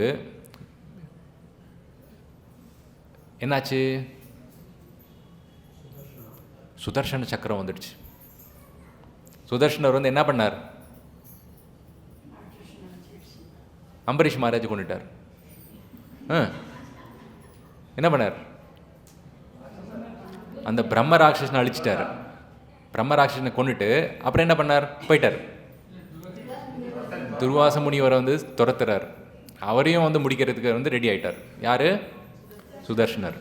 துரத்துறார். இவர் போகிறார், இந்திரர்கிட்ட போகிறார். அப்புறம் வந்து பிரம்மா கிட்டே போகிறார். பிரம்மா வந்து என்ன சொன்னார்? நீ கிளம்பு, என்னால் முடியாது. ஏன்? துரத்துறது யார்? சுதர்ஷனர். அதுக்கப்புறம் வந்து துர்வாச முனி வந்து எங்கே போகிறார்? சிவபெருமான் கிட்ட போகிறார். சிவபெருமான் சொல்லிட்டாரு, கிளம்பு. அப்புறம் என்ன பண்ணார்? வைகுண்டத்துக்கு போயிட்டார். யார்? துர்வாச முனி. துர்வாச முனி வந்து வைகுண்டத்துக்கு போகிறதுக்கு வந்து இது இருக்குது, அவருக்கு சக்தி இருக்குது. அங்கே போயிட்டார். அங்கே போயிட்டு என்ன பண்ணார்? பெருமாள்கிட்ட போனார். பெருமாள்கிட்ட போயிட்டு என்ன சொல்கிறாரு? சரணடை, காப்பாற்றுங்க சரணடைகிறாரு. எங்கிட்ட சரணடை பிரயோஜனமே கிடையாது. எங்கே நீ தப்பு பண்ண? துர்வாச முனி, அம்பரீஷ் மகாராஜ். யார்? அவர் கிருஷ்ணருடைய பக்தர். அவர்கிட்ட வந்து தப்பு பண்ணினா என்னாலேயே காப்பாற்ற முடியாது. சுதர்ஷன சக்கரங்கிறது வந்து என்னாலே காப்பாற்ற முடியாது. என்ன பண்ணா, பக்தனுக்கு வந்து தவறு பண்ணான். என்ன பண்ணார், போ போயிட்டு அம்பரீஷ் மகாராஜே போ அப்படின்னு அங்கே போய் சரணடைய சொல்கிறார். அப்புறம் வந்து வந்தார் சுதர்ஷன சக்கரம், அது அவர் துரத்திட்டே இருக்கு, சுதர்ஷன சக்கரம் துரத்திட்டே இருக்கார். அவர் வந்தார், வந்துட்டு அம்பரீஷ் மகாராஜ் காலில் விழுந்தார். உடனே சுதர்ஷன சக்கரம் மறைஞ்சிடுச்சு. என்ன இது பண்ணிக்கணும், அம்பரீஷ் மகாராஜ் வந்து தர்மத்தை ஃபாலோ பண்ணார். எப்படி ஃபாலோ பண்ணார், குரு பிராமணர்களுடைய அவங்களுடைய இது அந்த அந்த அவங்களுடைய ஆலோசனையில் வந்து ஃபாலோ பண்ணார். சுய தர்மம் கிடையாது, அவர் வந்து குருவோடைய ஆலோசனையில் வந்து பண்ணிகிட்டு இருந்தார்.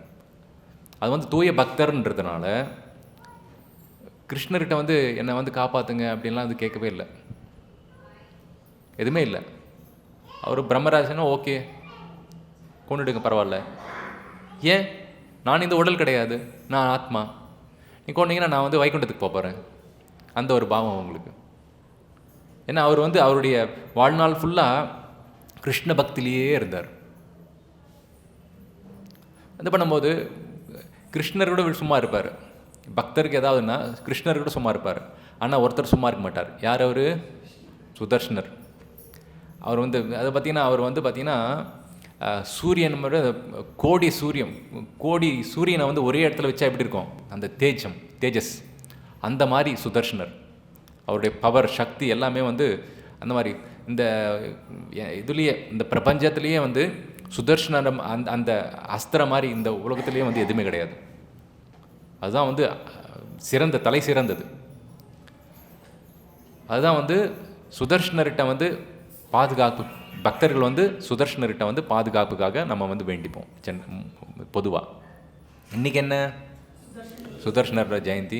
சுதர்ஷனர் வந்து நம்ம வந்து இது பிரார்த்திக்கணும். என்னென்னா இந்த ஹரே கிருஷ்ண மந்திரத்தை ஜபம் பண்ணுறதுனால எனக்கு வந்து எல்லா என்னென்ன இது என்ன சொல்கிறது, இந்த பௌதிக இந்த அடையாளம், இந்த பௌதிக சம்பந்தப்பட்ட இடையூறுகள், இந்த என்னுடைய ஹிருதயத்தில் இருக்கிற அந்த கல்மஷங்கள் பாவங்கள் எல்லாத்தையும் போக்கிட்டு தூய பக்தியில் வந்து எப்படி வந்து கிருஷ்ணர்கிட்ட சரணிடும் அந்த ஒரு இதில் வந்து பாவத்தை வந்து எனக்கு கொடுங்க.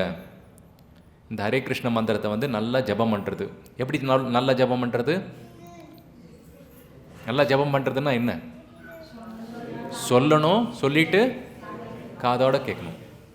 ஹரே கிருஷ்ணா கிருஷ்ண கிருஷ்ணா ஹரே ஹரே, ஹரே ராம ராம ராம ஹரே ஹரே. நல்லா உச்சரிக்கணும். தனித்தனியாக ஒவ்வொரு பதத்தையும் ஒவ்வொரு நாமத்தையும் வந்து தனித்தனியாக உச்சரிக்கணும். உச்சரிச்சுட்டு அந்த நாமத்தை வந்து காது குளிர கேட்கணும். மனசு வந்து எதுவுமே மனசு வந்து சும்மா இருக்கணும். நம்ம வந்து வெளி சப்தத்தை கேட்கலன்னா, வெளி சப்தம்னா என்ன, ஹரே கிருஷ்ணான்றது வெளி சப்தம். இப்போ நம்ம வந்து உச்சரிக்கிறோம், அது சப்தமாக இருக்குது, வெளியில் சப்தமாக இருக்குது, அதை வந்து உள்ளே கேட்கணும். அந்த வெளி சப்தத்தை உள்ளே கேட்கலன்னா இன்னொரு சப்தம் நம்ம கேட்டுட்ருப்போம். என்னது அது, உள் சப்தம். உள்ள என்ன சப்தம், மனசு வந்து ஏதாவது நினச்சிட்டே இருக்கும், அது உள் சப்தம். இந்த வெளி சப்தத்தை கேட்டால் உள் சப்தம் வந்து வேலை செய்யாது. நம்ம உள் சப்தத்தை கேட்டுட்டு இருந்தோம்னா வெளி சப்தம் வந்து கேட்க முடியாது. அதான் வந்து ஒரு சிலர்லாம் பார்த்தீங்கன்னு வச்சுங்க, அப்படியே ஜபம் பண்ணிகிட்டே இருப்பாங்க, அப்படியே வந்து ஏதோ ஓடிட்டே இருக்கும். யாரோ இது பண்ண, என்ன பிரபு என்ன மத்தாஜி அப்படின்னா அப்படின்வாங்க. காரணம், உள்ளுக்குள்ளே ஏதோ ஓடிட்டு இருந்தது மனசில், வெளியில் தெரியல. என்ன யார் போகிறாங்க யார் வராங்க என்ன நடக்குது எதுவுமே தெரியாது. காரணம், உள் சப்தத்தை அவங்களுடைய இதுவெல்லாம் வந்து உள்ளுக்குள்ளே இருக்குது. அவங்க தியானமெல்லாம் உள்ளுக்குள்ளே இருக்குது. தியானம் எங்கே இருக்கணும், மந்திரத்து மேலே இருக்கணும். மந்திரம் யார், கிருஷ்ணர். கிருஷ்ணர் மேலே அந்த ஒரு இது இருக்கணும். நம்ம வந்து அம்பரீஷ் மகாராஜ் என்ன பண்ணார், அந்த தர்மத்தை வந்து எப்படி ஃபாலோ பண்ணார், அந்த ஆலோசனைகளை யார்கிட்ட இந்த ஆலோசனை கேட்டார், குரு கிட்ட. நம்ம யார்கிட்ட கேட்டு அந்த ஹரே கிருஷ்ண மந்திரம் வாங்கியிருக்கோம், பிரபுபாதுகிட்ட இருந்தது. அது வந்து ரொம்ப ரொம்ப ரொம்ப ரொம்ப ரொம்ப சக்தி வாய்ந்தது. குரு மூலமாக கேட்டு வாங்கி அந்த ஒரு இது பண்ணுறது வந்து குருனுடைய சரணாகதி மூலமாக, குருனுடைய ஆலோசனை மூலமாக நம்ம என்ன பண்ணுறோமோ அது வந்து பல மடங்கு பெருசு. இன்னும் சொல்ல போனால் அவன் கிருஷ்ணர் சொல்கிறத விட பகவத்கீதையோட பெருசு. ஏன்னா கிருஷ்ணரை பற்றி நமக்கு தெரியாது, கிருஷ்ணர் யாருன்னு நமக்கு தெரியாது. கிருஷ்ணரை யாருன்னு சொல்லிக் கொடுக்குறது தான் குரு. குரு இல்லைன்னா நான் ஒரு சிலரில் சொல்லுவாங்க, கிருஷ்ணர் இருக்கார், நான் இருக்கேன், இடையில எதுக்கு வந்து புரோக்கர்லாம் வேணும்? அவங்க இல்லைன்னா நம்ம இது பண்ண முடியாது. கிருஷ்ணரை பற்றி தெரிஞ்சால் பரவாயில்ல, உங்களுக்கு தெரியாதுல்ல. அவ்வளோ வந்து என்ன சொல்கிறது, முட்டாள்தனமான ஒரு மூடா. கிருஷ்ணா பகவதியில் சொல்கிறார், மூடா அப்படின்னு சொல்கிறாரு. நம்ம அந்த அளவுக்கு வந்து ஒரு இது இல்லாமல் இருக்கோம். இந்த என்ன சொல்கிறதுனா, ஊர்லலாம் வந்து இந்த பேய் பேய் வந்து இது பண்ணால் என்ன சொல்லுவாங்க, பேய் அரைஞ்சி போச்சுன்னு சொல்லுவாங்களா? பேய் பிடிச்சிருக்கு, பேய் பிடிச்சிருந்தா எப்படி பேசுவாங்க? அந்த மாதிரி இருக்கும். நம்ம எந்த பேய் பிடிச்சிருக்கு? நம்மளை மாயா பேய் பிடிச்சிருக்கு. நம்ம அது மாதிரி தான் பேசிகிட்டு இருப்போம், அந்த மாதிரி தான் இது பண்ணிகிட்ருப்போம். நான் இந்த உடல் என்ன வந்து என்ன தான தர்மம் பண்ணணுன்னா வந்து என் பேர் வரணும், என் பேர் போடுங்க பெரிய பேனரில் போட்டு, இவர் உபயதாரர் அப்படின்னு சொல்லிட்டு இது பண்ணணும். இந்த மாதிரிலாம் இருக்கும். ஸோ இதெல்லாம் போகணும்னா ஒரே வழி, நல்லா உச்சரிக்கணும், நல்லா கேட்கணும். ஹரே கிருஷ்ணா ஹரே கிருஷ்ணா கிருஷ்ண கிருஷ்ணா ஹரே ஹரே, ஹரே ராமா ராம ராம ஹரே ஹரே. ஏதாவது கேள்விகள் இருந்தால் கேட்கலாம்.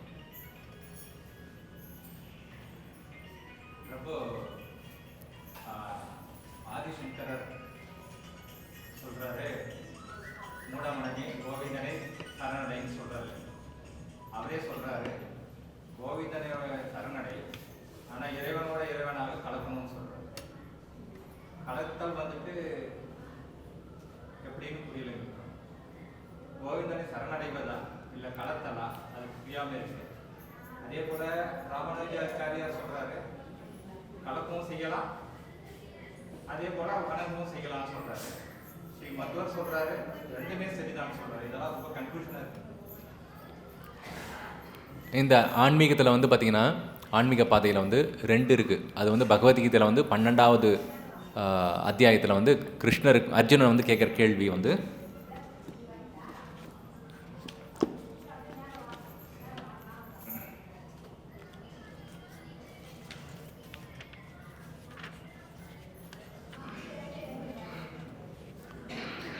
அர்ஜுனன் வினவினான், மிகவும் பக்குவமானவர்களாக கருதப்படுபவர்கள் யார்?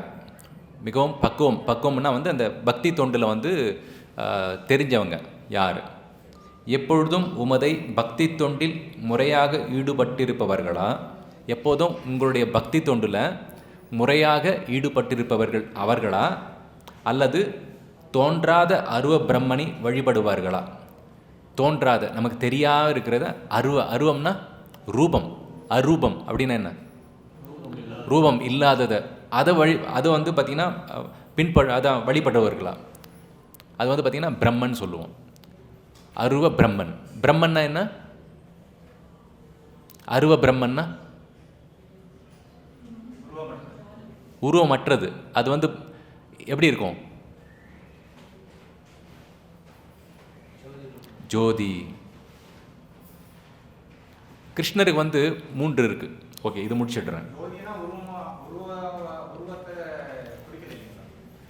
ஜோதி வந்து ஒளி இருக்குது. இப்போ ஒளி இருக்குல்ல, அது வந்து உருவமா? இப்போ வந்து ஒரு எல்லையில வரையறுக்கப்படுறதுனால உருவமா தான் வரும். ஒரு நிமிஷம். நிலையில அது விரிந்திருந்தாலும் ஒரு எல்லைக்கு உட்பட்டு இருக்கிறதுனால ஒரு உருவமா தான் பார்க்கப்படும். அதுதான் சொல்கிறேன். அது வந்து நம்ம வந்து ரொம்ப வந்து என்ன சொல்கிறது, ஸ்பெக்குலேட்னா என்ன சொல்கிறது, ஸ்பெக்குலேஷன், ரொம்ப யூகிச்சு இதெல்லாம் இது பண்ணிக்கூடாது. நம்ம அதுதான் சொல்கிறது. வந்து இந்த பக்தி தொண்டில் வந்து கர்ம மிஸ்ர பக்தின்னு இருக்குது, ஞான மிஸ்ர பக்தின்னு இருக்குது. மிஸ்ரன்னா வந்து மிக்சிங், கலப்படம். அந்த ஞானத்தை வந்து நம்மளுடைய பகவத்கீதையில் பிரபுபாத் சொல்கிறத வச்சு நம்ம வந்து புரிஞ்சுக்கணும், குரு சொல்கிறத வச்சு நம்ம புரிஞ்சுக்கணும். நம்மளாக வந்து ஏதாவது கற்பனை பண்ணிக்கிட்டு அப்படி இருக்குமோ இப்படி இருக்குமோ அந்த மாதிரி ஒரு இது வந்து நம்ம வந்து புரிஞ்சிக்கக்கூடாது. ஸோ வந்து அந்த அர்ஜுனன் வந்து கேட்டது வந்து 2. ஒன்று வந்து என்னது, பக்தி தொண்டில் உங்களுக்கு வந்து பக்தி தொண்டு, உமது பக்தி தொண்டில் முறையாக ஈடுபடுபவர்.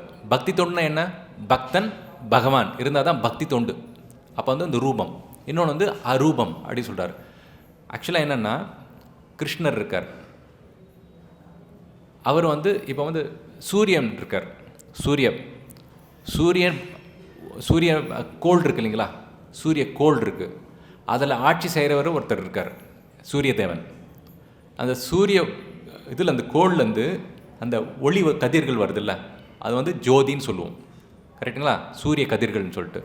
அதே மாதிரி கிருஷ்ணர் வந்து கிருஷ்ணருடைய அந்த ஜுவாலா, அந்த இது இருக்கு இல்லைங்களா, அவருடைய இந்த ஒளி இருக்கு இல்லைங்களா, அதுதான் பிரம்ம ஜோதின்னு சொல்லுவோம். புரியுதுங்களா? அந்த பிரம்ம ஜோதியில் போயிட்டு நம்ம வந்து ஒரு ஆத்மா, புரியுதுங்களா, ஆத்மா. நம்ம என்ன பண்ணுவோம், நம்ம வந்து அருவ பிரம்மத்தில் போயிட்டு கலக்கணும் அப்படின்னா இந்த பிரம்ம ஜோதியில் போயிட்டு ஒரு அணுவாக இருக்கிற மாதிரி அவங்க அது ஒரு வகையான ஒரு வாதிகள், அதாவது என்ன பக்குவப்பட்ட ஆன்மீகவாதிகள்னு சொல்லுவாங்க. இன்னொன்று வந்து வைகுண்டத்துக்கு போயிட்டு அந்த பிரம்ம ஜோதியெல்லாம் உள்ளே போயிட்டு அந்த ஒரு கோள் இருக்கும், அதுதான் வந்து வைகுண்டம். பல லட்சக்கணக்கான கோடிக்கணக்கான கோள்கள் இருக்குது அது வைகுண்டத்தில் லோகத்தில். அந்த கோளில் வந்து அந்த உலகத்தில் போயிட்டு பகவானுக்கு சேவை பண்ணுறது தான் வந்து இங்கே வந்து கிருஷ்ணர் சொல்கிறார். பகவான் அது வந்து பார்த்திங்கன்னா அரூபம் வேறு, அரூபம்னா வந்து கிருஷ்ணருடைய அந்த இது ஒளி, அவர் உடல்லேருந்து வெளியே வர அந்த ஒளி கதிர்கள். அதாவது ஒரு சிலர் சொன்னால் அவர் வந்து பார்த்திங்கன்னா அவர் தேஜஸ் இருக்குன்னு சொல்லுவோம், ஒரு சிலருக்கு சொல்லுவோம். அதாவது ஆன்மீகவாதிகள்னா அவருடைய முகத்தில் வந்து ஒரு தேஜஸ் வருதுன்னு சொல்லுவோம். கிருஷ்ணருடைய தேஜஸ் தான் வந்து இந்த பிரம்மஜோதின்னு சொல்கிறது.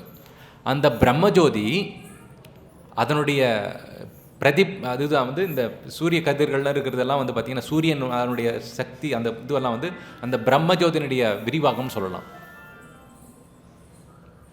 புரியுதுங்களா? இப்போ வந்து ஒவ்வொரு இது இருக்குல்ல, பிரம்மாண்டம் இருக்குல்ல, அதுக்குள்ளே யார் இருக்கா, இது கர்ப்போத கஷாய் விஷ்ணு இருக்கார், அவர் மூலமாக தான் சிருஷ்டியே வருது. புரியுதுங்களா? அவருடைய இது கூட வந்து அது மூலமாக தான் நம்ம வந்து இந்த உலகத்தில் வந்து வெளிச்சம் நமக்கு தெரியுது. ஸோ இவர் சொல்கிறார், யார், சங்கராச்சாரியார் சொல்கிறார். என்ன சொல்கிறாரு, கலந்து விடும் சொல்கிறார். அதுக்கு முன்னே ஒருத்தர் வந்தார் சங்கராச்சாரியாருக்கு முன்னே, யார் அவர், புத்தர். அவர் வந்து என்ன சொன்னார், என்ன சொன்னார், வேதங்கள்லாம் கிடையாது, வேதமே தூக்கி போட்டுரு, வேதமே கிடையாது, எதுவும் வேதம் கிடையாது, எதுவுமே கிடையாது, பகவான்லாம் எதுவுமே இல்லை, எங்கிட்ட என்ன ஃபாலோ பண்ணுறாரு, யார் அவர், கிருஷ்ணருடைய அவதாரம், அவர் எதனா ஃபாலோ பண்ண சொல்கிறாரு, வேதத்தை தூக்கி போட்டுரு. ஏன், எதுக்காக சொன்னார் அந்த மாதிரி? அந்த காலகட்டத்தில் என்ன பண்ணாங்கன்னா, இந்த வேதத்தை வச்சுக்கிட்டு இந்த என்ன சொல்லுது, இந்த மாமிசம் சாப்பிட்றவங்களுக்கெல்லாம் வந்து என்ன பண்ணாங்கன்னா இந்த யாகம் பண்ண ஆரம்பித்தாங்க. என்ன யாகம், பசு அதை வச்சு இது பண்ணுறது, யாகம் பண்ணிவிட்டு அதை வெட்டி சாப்பிட்றது, இந்த மாதிரிலாம் வந்து இதில் சொல்லியிருக்குல்ல, வேதத்தை சொல்லியிருக்குல்ல. வேதத்தை குறிக்கோள் காட்டி மற்ற உயிரினங்களை வந்து அழிக்கிறது வந்து தொந்தரவு கொடுக்குறாங்க, துன்பப்படுத்துகிறாங்க. அதனால் அதை வந்து உயிரை கொல்லாதாய இருப்பாங்க, எதுவும் கொல்லக்கூடாது. அது என்ன, இதுக்கு வேதம் தானே, வேதத்தை எடுத்துரு, வேண்டாம் அப்படி சொல்லிட்டார். அதுக்கு அடுத்து சங்கராச்சாரியார் வந்தார். வேதம்லாம் இருக்குது, ஆனால் ரூபம் கிடையாது, ஒரு லெவலுக்கு. அதே மாதிரி ராமானுஜாச்சாரியர் வந்தார், மத்வாச்சாரியார் வந்து, அந்த ஒவ்வொருத்தரும் வந்து வேதம் இருக்குது. ராமானுஜாச்சாரியார் வந்து எதுவும் சொல்லலை, கலக்கலாம்லாம் சொல்லலை. ராமானுஜாச்சாரியர் என்ன சொன்னாருன்னா, பகவான் நம்ம ரெண்டு பேரும் வேறு வேறு. மத்வாச்சாரியார் வந்து சொன்னார், நம்ம வந்து ஒரே குணங்கள், பகவானுக்கும் நமக்கும் ஒரே குணங்கள் இருக்குது, ஆனால் அளவில் வந்து பகவான் வந்து விபு, நம்ம வந்து அணு, ஒரு இது இருக்கு இல்லைங்களா, அணு மாதிரி. நம்ம பெருமாள் வந்து கணக்கே கிடையாது, அவருடைய சக்தி, அவருடைய குணங்கள். நம்முடைய குணங்கள் அவருடைய குணங்கள் ஒன்று தான். என்ன குணம், நமக்கும் அவருக்கும் ஒரே ஒரு குணம் இருக்குது, என்னது, சச்சிதானந்தம், சத்து சித்து ஆனந்தம். நமக்கும் வந்து ஆனந்தமாக இருக்கணும்னு ஆசை, அவருக்கும் ஆனந்தம். நம்ம சத்து நிலையானவங்க, ஏன்னா நம்ம ஆத்மா. அதுதான் இந்த உலகத்துலேயும் நம்ம வந்து தேடிட்டு இருக்கிறது என்ன, நிரந்தரமாக இருக்கணும், ஆனந்தமாக இருக்கணும், நமக்கு எல்லாம் தெரிஞ்சிருக்கணும். இதுதான் நம்மளுடைய ஆத்மாவுடைய குணங்கள். இந்த உலகத்தில் கூட அதுதான் தேடிட்டு இருக்கோம்.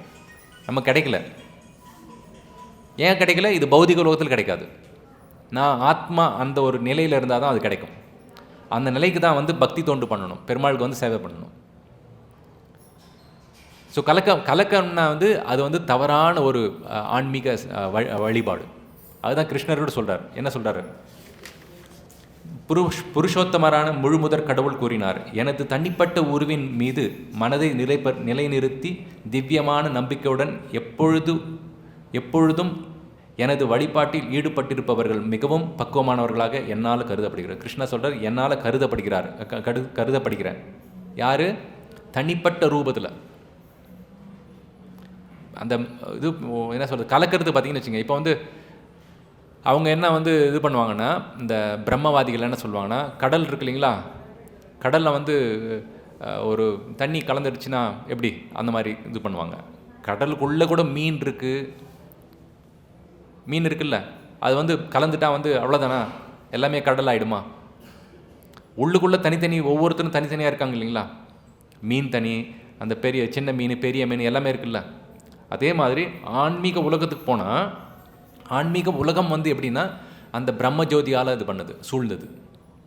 அந்த பிரம்மஜோதிக்கு உள்ள கோள் இருக்குது, உலகம் இருக்குது. ஒவ்வொரு உலகம், இப்போ நரசிம்மருக்கு ஒரு உலகம், வாமனருக்கு ஒரு உலகம், அந்த மாதிரி அந்த லோகத்தில் வந்து உள்ளே போயிட்டு நம்ம வந்து பெருமாள்கிட்ட சரணடைஞ்சு அங்கே சேவை பண்ணணும். அதுதான் நம்மளுடைய ஸ்வரூபம். இந்த பிரம்மஜோதியிலே வந்து இருக்க முடியாது. இப்போ வந்து பார்த்திங்கன்னா ஒரு இது அனுப்புகிறோம், என்ன சொல்கிறதுன்னா ஏரோப்ளேன் அனுப்புகிறோம் வெளியில். அது போயிட்டு ஏதாவது ஒரு இடத்துல இருக்கணும்ல. இப்போ வந்து செயற்கைக்குள்ள அனுப்புனாங்க இல்லைங்களா, அப்படியே அந்த இடத்துல இருக்கா? ஏதாவது ஒரு இதில் வந்து போய் நிற்கணும், அந்த ஒரு சுற்றுவட்ட பாதையில் வந்து நிற்கணும். இல்லைனா வந்து இது பண்ண முடியாதுல்ல. அது புரிஞ்சுக்கலாம். ஸோ பிரம்மஜோதியில் போயிட்டு கலக்கிறது வந்து நிரந்தரம் கிடையாது. கொஞ்ச நாள் கழித்து திருப்பி இங்கே வரணும் இந்த உலகத்துக்கு. ஏன்னா அங்கே செயல் கிடையாது இல்லை. ஆத்மா செயல் இல்லாமல் இருக்க முடியுமா? செயல்படாமல் ஆத்மாவால் இருக்க முடியுமா கொஞ்ச நாளும்? எக்ஸாம்பிள் வந்து ஜெயிலில் வந்து தனியாக ஒருத்தனை போட்டாங்கன்னு வச்சுங்க, எத்தனை வருஷம் இருக்க முடியும்? அப்படியே பித்து பிச்சிடும். அதே மாதிரி தான் ஆத்மா வந்து எப்பவுமே வந்து ஆக்டிவ், செயல். அதை வந்து பண்ணணுன்னா அது வந்து பரமாத்மா கிட்ட போகணும், பகவான்கிட்ட போகணும், வைகுண்டத்தில். அப்படி இல்லையா இந்த உலகத்தில் இருக்கணும். ஏன்னா இங்கே செயல் இருக்கும், இல்லை அங்கே செயல் இருக்கும். மத்தியத்தில் வந்து இந்த பிரம்மஜோதியில் செயல் கிடையாது. ஸோ கிளியராக புரிஞ்சுக்கோங்க. பகவத்கீதை கிளியராக கிருஷ்ணா சொல்கிறாரு, என்கிட்ட தனிப்பட்ட ரூபத்தில் வந்து சரணடைஞ்சு அந்த செயல்கள் இருந்தால் தான் அது வந்து சிறந்தது, மிகவும் பக்குவமானவர்கள் அப்படின்னு சொல்லிட்டு கிருஷ்ணா சொல்கிறார்.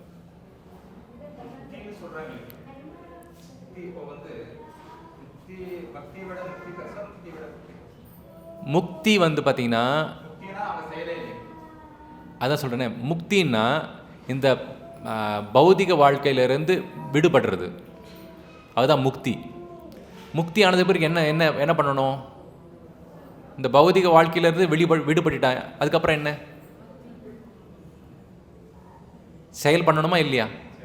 அந்த செயல் தான் பக்தி. அந்த பக்தி இல்லைன்னா முக்தி வேஸ்ட்.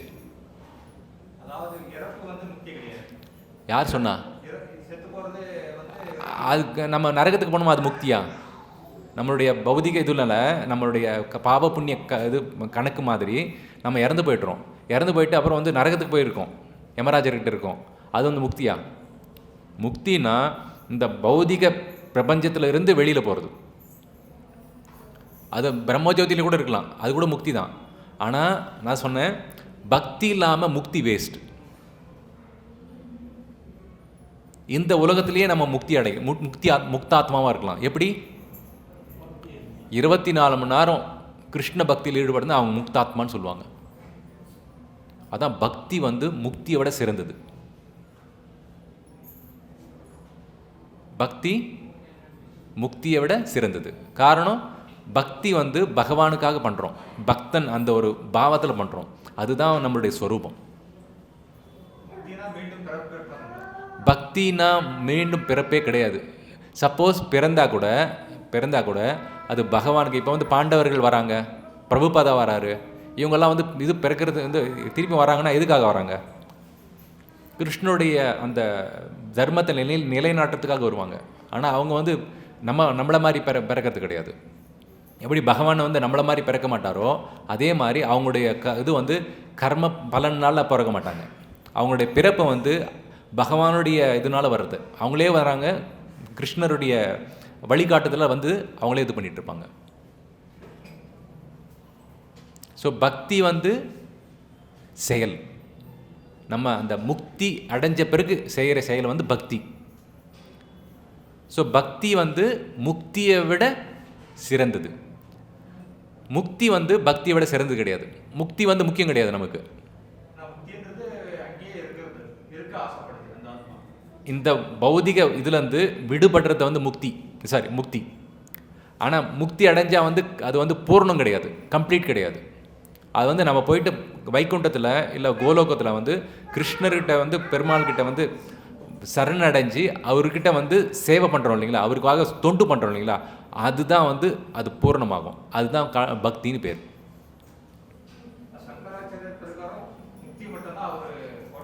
ஏன்னா அவர் வந்தது அவருடைய நோக்கம், அவ்வளோதான். ஏன்னா வந்து சடனாக வந்து எதுவுமே வேதம் இல்லைன்னு சொல்லிட்டு இவர் சொன்னார், புத்தர் சொன்னார். உடனே வந்து பெருமாள் அப்படி இப்படின்னா வந்து கொஞ்சம் கொஞ்சமாக மனசை வந்து கொஞ்சம் கொஞ்சமாக ஒரு பக்குவப்படுத்தணும்ல, ஸ்டெப் பை ஸ்டெப் போகணும். உடனே வந்து எல்கேஜி இது ஆகிடுச்சு, குழந்தை படிச்சிடுச்சு. உடனே வந்து அரித்மெட்டிக்ஸ் 10வது இதில் எக்ஸாம் எழுத சொன்னால் படிக்குமா? அது 1 + 1 2 அந்த மாதிரி சொல்லிக் கொடுக்கணும். அதுக்கப்புறம் வந்து கொஞ்சம் கொஞ்சமாக தான் போகணும். ஸோ அந்த மாதிரி வந்து சங்கராச்சாரியார் வந்து வந்தார். இருந்தாலும் அதெல்லாம் சொன்னார், வேதம் அருவம் எல்லாம் சொன்னார். இருந்தாலும் அவரால் வந்து பொறுத்துக்க முடியல. என்னது பகவானை வந்து என்னது புகழ்ந்து பாடாமல் இருக்க முடியல. அதனால தான் வந்து சொன்னார் என்னென்னு, பஜகோவிந்தம் பஜகோவிந்தம் பஜகோவிந்தம் மூடர்களே கோவிந்தனை வழிபடுங்கன்னு சொல்லிட்டு போயிட்டார். ஆனால் அவருடைய ஃபாலோவர்லாம் வந்து என்ன பண்ணுறாங்க, குரு சொல்கிறத வந்து கரெக்டாக ஃபாலோ பண்ணணும்ல. குரு என்ன சொன்னார்? பஜகோவிந்தம் சொன்னார். அது ஏன் வந்து சண்டை இது பண்ணிகிட்டு இருக்கணும்? அவர் சொன்னது தானே அது. ஸோ அவங்களுக்கு அந்தளவுக்கு மனசு கிடையாது, அந்தளவுக்கு வந்து அந்த திறன் கிடையாது அவங்களுக்கு புரிஞ்சுக்கிறதுக்கு. அதுக்கு அடுத்தது வந்து ராமானுஜாச்சார், மத்வாச்சாரியார், அவங்கெல்லாம் வந்து படிப்படியாக நமக்கு வந்து சொல்லி விட்டுருந்தாங்க.